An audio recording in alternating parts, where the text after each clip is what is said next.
사랑하는 성도 여러분, 평안하시지요? 저는 여러분의 기도와 또 여러분의 후원 속에 지금 한국에서 은혜로운 시간, 또 굉장히 값진 시간을 보내고 있습니다. 여러분 하나님께 감사드리고 또 여러분께 감사드립니다. 제가 기도하고 오늘 3부 예배, 우리 저녁 예배 말씀을 나누겠습니다. 하나님 감사드립니다. 이 시간 우리에게 시공간을 초월할 수 있는 보호자의 능력을 우리에게 내려주시옵소서. 이 시간 우리가 영적으로 서로 소통하게 하시고 강단과 소통하게 하시고 하나님의 보호자와 소통하게 하여 주시옵소서. 오늘 예배를 통해 우리의 가장 모든 문제의 원인, 불신앙이 치유되게 하시고 정말 하나님께서 기뻐하시는 참된 믿음이 회복되는 은혜의 시간이 되게 하여 주시옵소서. 그리스도이신 예수님의 이름으로 기도드렸습니다. 아멘. 네, 오늘 본문 말씀은 요한복음 20장 24절부터 31절까지의 말씀입니다. 제가 본문은 제가 생략하도록 하겠습니다. 여러분이 본문을 안 읽으셨다면 잠깐 포즈를 누르시고 읽으시기 바랍니다. 자, 읽으셨죠? 오늘 말씀의 제목은 나의 주님이시요 나의 하나님이시니이다. 여러분은 제가 항상 강조해왔던 것을 여러분 아실 것입니다. 이 세상의 모든 문제, 우리 인생의 모든 문제의 원인이 뭐라고요? 창세기 3장. 이 세상의 모든 문제는 창세기 3장 문제의 결과입니다. 즉, 창세기 3장 문제가 병이라면 우리가 보고 느끼고 경험하는 모든 문제들은 그 병의 증상입니다. 여러분이 혹시라도 듣기 지겨우실지 모르겠지만 사실입니다. 왜 이걸 강조하느냐 하면 이 사실을 모르기 때문에 세상 사람들은 어떻게 하죠? 정작 병은 놔두고 증상을 해결하는 데 모든 것을 쏟아붓습니다. 그러면서 이 증상을 호전시킬 수만 있다면, 아픔을 덜어주기만 한다면 그게 어떤 진통제든 마약이든 가리질 않습니다. 그러다가 결국 끝도 없는 문제의 홍수 속에서 허우적거리면서 인생을 마감하게 됩니다. 우리는 절대 그런 인생을 살면 안 되죠. 그래서 여러분, 제가 항상 이것을 강조하는 겁니다. 저 자신에게도 강조해야 됩니다. 이 시간 다시 한번 확인하시기 바랍니다. 이 세상의 모든 문제, 우리의 모든 문제, 우리 교회도 문제가 있겠죠. 우리 가문에도 문제가 있죠. 그 모든 문제의 원인은 다른 게 아니고 창세기 3장의 문제가 원인이라는 사실입니다. 자, 그럼 창세기 3장 문제의 원인은 뭘까? 왜 창세기 3장에 문제가 생겼습니까? 그 문제의 원인이 뭘까? 그건 바로 다른 게 아닙니다. 불신앙입니다. 그 마귀가 유혹을 해서 그런 거 아닙니까? 아니죠. 불신앙을 안 했으면 마귀가 문제가 안 됐죠. 불신앙을 했기 때문에. 불신앙이란 게 뭡니까? 불신앙이란 거는 안 믿는 게 아닙니다. 불신앙도 믿음입니다. 안 믿는 게, 우리는 불신앙을 말 그대로 믿지 않는 것을 불신앙이라고 생각하는데 그게 아니고 불신앙도 믿음입니다. 무신론자는 신을 안 믿는 게 아니고 하나님이 없다는 사실을 믿는 겁니다. 믿음이죠. 불신앙도 믿음입니다. 그런데 뭐를 믿느냐? 믿어야 할 하나님은 안 믿고 다른 것을 믿는 것이죠. 그게 불신앙입니다. 그게 바로 창세기 3장에서 일어난 사건입니다. 아담과 하와가, 우리의 조상이 하나님의 말씀을 안 믿고 사탄의 말을 믿은 겁니다. 하나님의 언약을 안 믿고 사탄의 언약을 믿은 겁니다. 하나님을 안 믿고 자기 자신을 믿기 시작을 한 겁니다. 그게 불신앙입니다. 자, 그게 문제고, 그러자 그 문제에 증상들이 생기기 시작을 했습니다. 하나님을 불신앙하자 사람 간에도 불신이 시작이 됐습니다. 창세기 3장에서 부부 간의 불신이 시작이 됐습니다. 창세기 4장 형제 간의 불신이 시작됐습니다. 결국 형 가인이 동생 아벨을 죽이는 비극이 일어났습니다. 그 후에 살인자 가인은 쫓겨나서, 그리고 나서 자기 성을 만들었다고 했습니다. 왜 성을 만들었을까? 자기를 보호하기 위해서 만들었습니다. 성경은 이것을 부정적으로 봅니다. 왜? 아니, 성을 만드는 게, 도시를 만들고 성을 만드는 게 그게 뭐가 잘못이지? 왜냐하면 구약 성경에서는요, 성을 쌓는 것을 좋게 보지 않습니다. 왜 그러냐면 여호와가 우리의 산성이고 여호와가 우리의 방패가 되어야 되는데, 성을 쌓는다라는 것은 한마디로 인본주의를 말을 하는 겁니다. 하나님이 보호하신다라고 약속을 했는데 가인은 그거를 불신앙한 겁니다. 하나님의 보호를 믿지 않았기 때문에 성을 쌓은 겁니다. 그게 오늘날의 문화고 인류 문명 아니겠습니까? 세상은 그런 사람을 뭐라고 부릅니까? 능력자라고 하죠. 성공자라고 하죠. 그러나 가인은 불신앙의 사람이었습니다. 그 후에 능력자들이 모여가지고, 세상의 엘리트들이 모여가지고 더 큰 스케일의 성을 만들었습니다. 그 성을 바벨탑이라고 부릅니다. 오늘날 사람들은 바벨탑의 경제, 바벨탑의 교육, 바벨탑의 성공, 여기에 평생을 바칩니다. 그래서 결과는, 바벨탑의 결과가 뭡니까? 더 큰 불신, 더 큰 분열입니다. 우리가 이런 인생에서 벗어나야죠. 오늘 도마처럼 불신앙에서 벗어나서 믿음을 회복하는 저와 여러분이 되시기를 예수 그리스도 이름으로 축복합니다. 자, 그럼 도마는 어떤 불신앙을 가지고 있었을까? 도마는 불신자가 아닙니다. 예수님의 제자였습니다. 우리와 같은 입장입니다. 그런데 도마는 어떤 불신앙을 가지고 있었는가? 첫 번째로 도마는 자기 중심적인 믿음을 가지고 있었습니다. 안 믿는 게 아니고, 제가 처음에 말씀드렸듯이 불신앙은 안 믿는 게 아닙니다.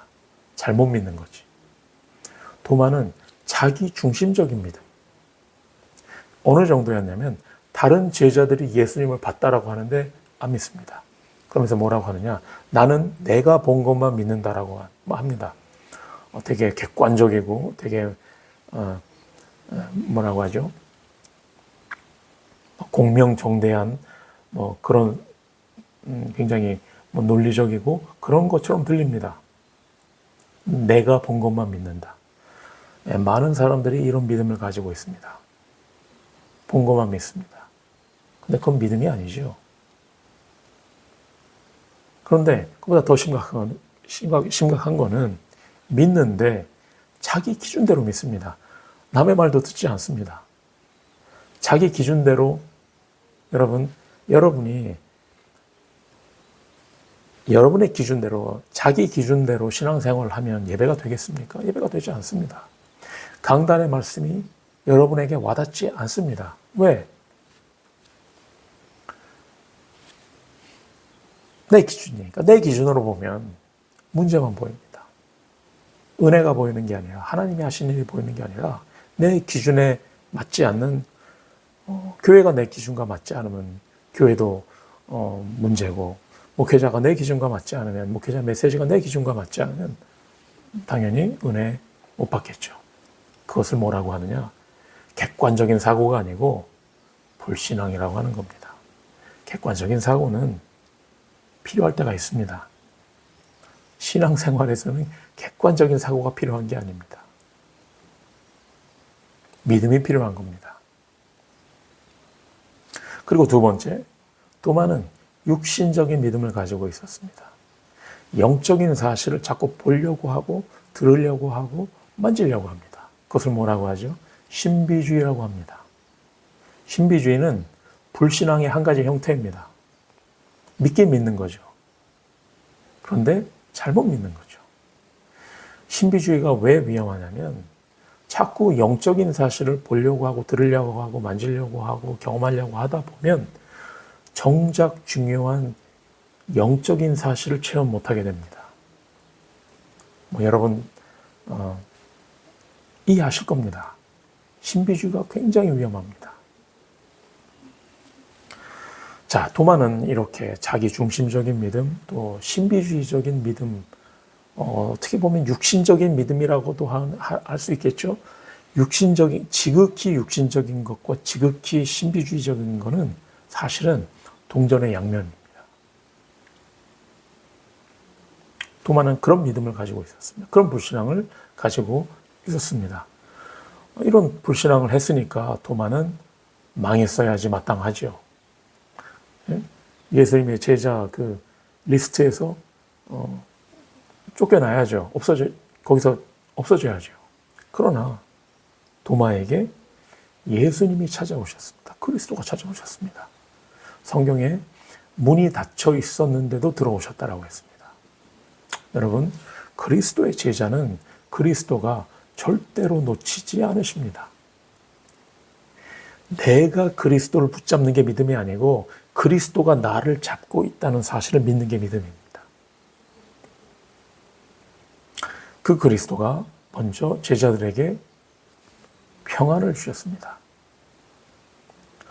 여러분, 불신앙의 사람에게는 평안이 없습니다. 항상 맞는 말을 하는 것 같고 항상 사실을 말하는 것 같은데 본인은 평안이 없습니다.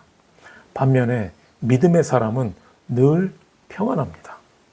여러분, 그리스도 안에서 믿음 회복하시고 평안을 누리시기 바랍니다.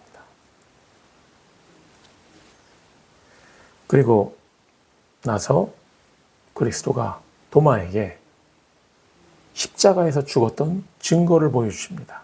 그러면서 믿음 없는 자가 되지 말고 믿는 자가 되라 라고 하십니다. 이게 그리스도가 우리에게 주시는 미션입니다. 우리는 내가 얼마나 많이 헌신했고 얼마나 열심히 주의 일을 했는데 이렇게 말을 합니다. 그런데 그 하나님의 일이 뭡니까? 주의 일이 뭡니까? 예수님은 요한복음 6장 29절에 하나님의 일이 뭡니까?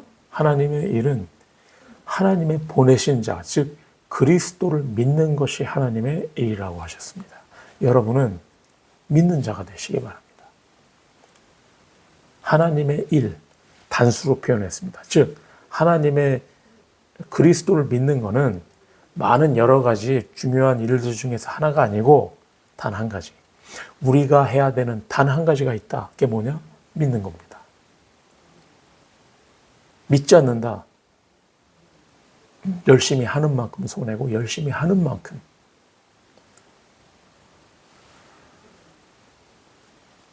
여러분은 열심히 하는 자가 되지 마시고 믿는 자가 되시기 바랍니다. 그 믿음에서 열심히 나와야 되는 거죠. 그 믿음에서 헌신이 나와야 되는 거죠. 그런데 어떤 믿음입니까? 보지 않고 믿는 자가 복되다라고 하셨습니다. 사람들은 보여주면 믿겠다 이렇게 말합니다. 그럼 누가 못 믿겠습니까? 그럼 믿음이 아니죠. 보이는 걸 믿는다. 아니 당연히 그거야. 내 눈앞에 신호등이 파란불로 바뀌었다. 그걸 믿을 필요가 있습니까? 그냥 보이는 건데 그 신호를 따르는 게 뭐가 그게 믿음입니까? 그건 그냥 자연 현상이죠. 사람들은 보여주면 믿겠다라고 합니다. 교회도 뭐 역사가 보여지고 뭘 보지 않으면 잘 안 믿습니다. 솔직히 제가 여러분에게 잘 못 보여줬습니다. 많은 사람들이, 어떤 사람들은 그러니까 안 믿더라고요.